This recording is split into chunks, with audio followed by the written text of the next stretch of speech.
When I first started content creation, I spent 7 whole days trying to make the perfect video. I watched Mr. Beast, I watched Gary Vee, constantly re-editing, re-scripting, re-editing again, refilming, all until I had what I thought was the perfect video. And when I had what I thought was the best video ever on the internet, I posted it. And then you'll never guess what happened. I got 36 views. But what I learned that day was the single most important thing that I could have learned about succeeding in life. That perfectionism is not the way, it's getting in the way. Now I'm in a place where I'm getting over 1 million views a month, and I'm also coaching people on how to do the same. It is even more clear to me that if you want to live a happy, free, and successful life in business, you have to ditch the perfectionism. In this video, I'm going to explain exactly why your perfect tendencies are holding you back, and then I'm going to explain 4 ways that you can ditch that perfectionism that is holding you back forever. And if you're new back to the channel, hi, my name's Sol. I'm an ex-strategy consultant who quit his job in corporate London to pursue a life of entrepreneurship and helping people succeed on social media. On this channel, you'll find tips about online business, social media, and how to also live a happy and fulfilling life as well. So without further ado, let's get into the video. Okay, so the first reason why your perfectionism tendencies are ruining your life, and what I found was that I couldn't get anything done. And that manifests itself in 2 ways. And the first is I just didn't get loads of things started. And one of my favorite authors, Benny Brown, put it like this: perfectionism is not the same thing as striving for excellence. Perfectionism is not about healthy achievement and growth. Perfectionism is not a defensive move. It's the belief that if we do things perfectly and look perfect, we can minimize or avoid the pain of blame, judgment, and shame. And I like to call this the shield theory, because what perfectionism does is it means that we actually don't get things started because we're scared of not doing them perfectly. In a way, it's more comforting not to start because you're in your steady state right now and you're like, okay, I feel great. And if I start something, I'm risking getting something wrong. And Gary Vee added to this saying that perfectionism is an excuse for being scared. And it's a scared feeling of not knowing what's going to happen if you start something. And that's the reason why perfectionism stops people getting things done, is because we try and shield ourselves from actually feeling the pain and exposure of trying something new and potentially failing. So you might think that perfectionism is a really great trait, but what it's actually doing is manifesting a fear of failure. Because if you don't start something, you can never get something wrong. And I found this with so many things in my life, including the community that I've made, is that I kept saying, oh, I need to wait for the perfect branding, the perfect time to start. And it was actually just a fear of starting it and no one actually joining. And perfectionism also manifests itself in giving tasks up midway through. And this is because of something called the valley of despair. And there's a great graph that shows this, and it maps competence and confidence within a subject. And what happens is as your competence grows on the x-axis, initially you get this initial spike of confidence because you start getting better at something and you get a positive feedback loop. But the problem is, after you realize how much you don't know about a subject, you go into something called the valley of despair, where you see how hard it is to get good at something and you start immediately losing confidence in it. And what happens here is your perfectionism tendencies kick in because you realize quite how far away from perfect you are, and you immediately decide to give up because you're like, well, I'm never going to be at that perfect level that I need to be to continue with this. And the thing about this effect, which is called the Dunning-Kruger effect, is that we know if you keep going on this task, you will eventually get to perfection or near close perfection. But because of your perfectionist problems, in that valley of despair, you give up. And this is another reason why perfectionism just really is holding you back in life. Because with every skill, you get to this valley of despair and you're like, oh, well, I might as well just give it up and stop. Okay, so I've pretty much gone through why perfectionism is not allowing you to actually get things done in your life. But the other reason why I'm convinced that perfectionism ruined my life and is ruining your life is because it also means you get left behind. And this is because the fundamental principles of learning things involve you trying something, failing, and then learning from that mistake and repeating that process. The key aspect of this is the fail part, and the perfectionist tendencies you have are going to stop you from hitting that first failure, because if you experience any form of failure, you just retract and have no interest in it. And I can have a perfect example of this. When I was going to the gym and I was doing CrossFit, I really struggled to do a hang clean. And I was like,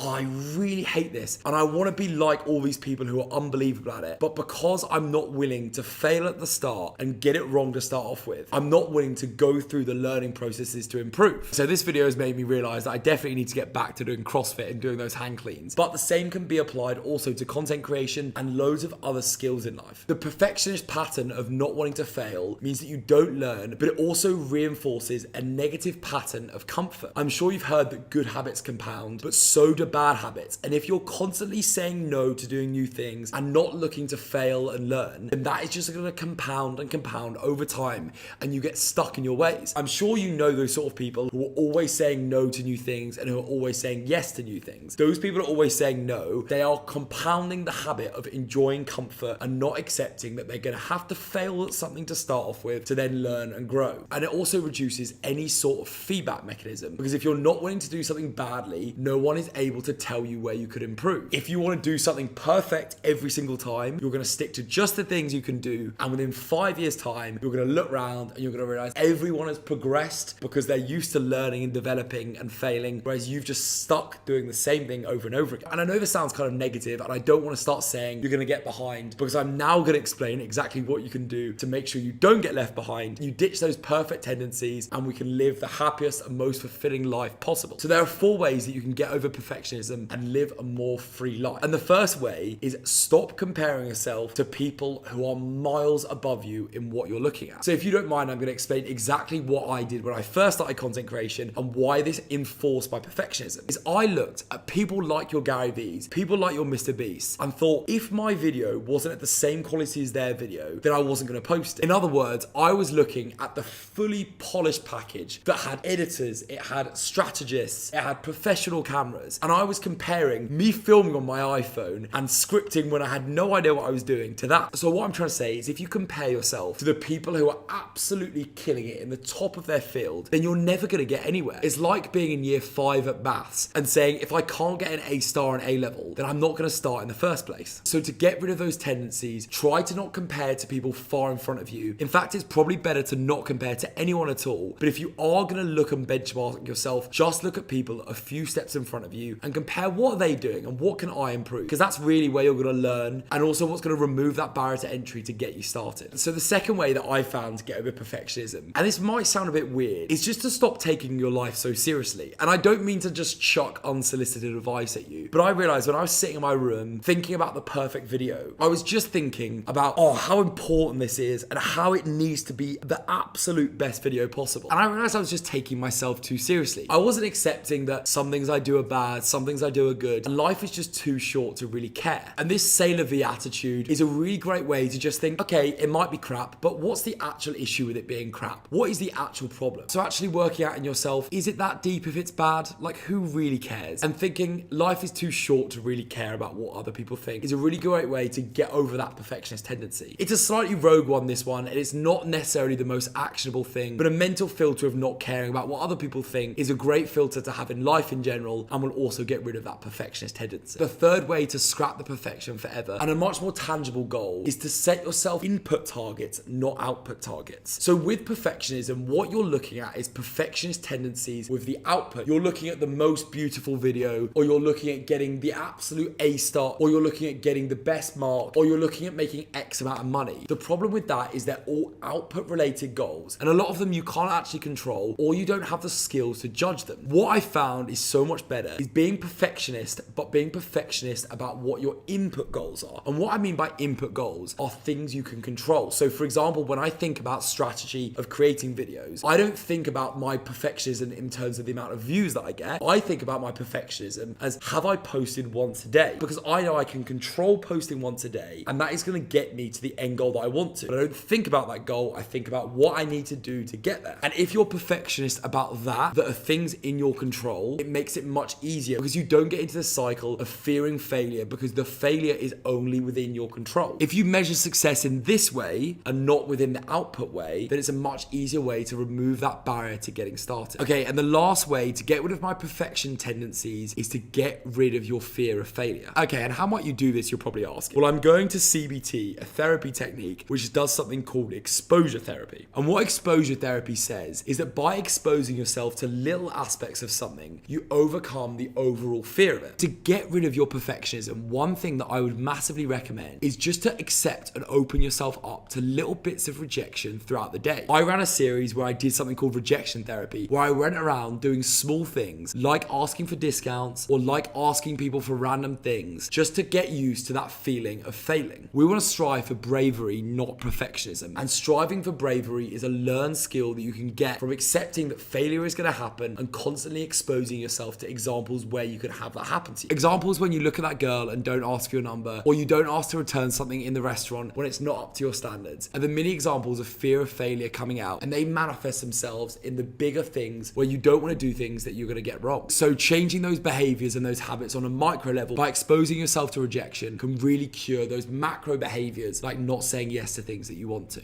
And the last thing that I'd add on is, if you're watching this, you're probably fearing that thing of perfectionism. And one thing I'd say is just say yes to everything. Do everything you can. Don't say no to anything, and just see where it takes you. Because once you get that filter of saying yes to everything, you realize how easy it is to fail and how quickly you can get better at things and find more comfort in things without feeling like they're embarrassed. I get to the point where I yap on videos every day just because I was open and said yes to doing some filming. And I love what I do every day, and I'm happy that I didn't let perfectionism get in the way of that. And that wraps up my video on perfectionism. I hope you enjoyed it. If you like this video, then please do subscribe. I make 2 videos every single week about how to improve your life, not only with online business, but also in creating a happier and more fulfilling life. And I'll catch you in the next video.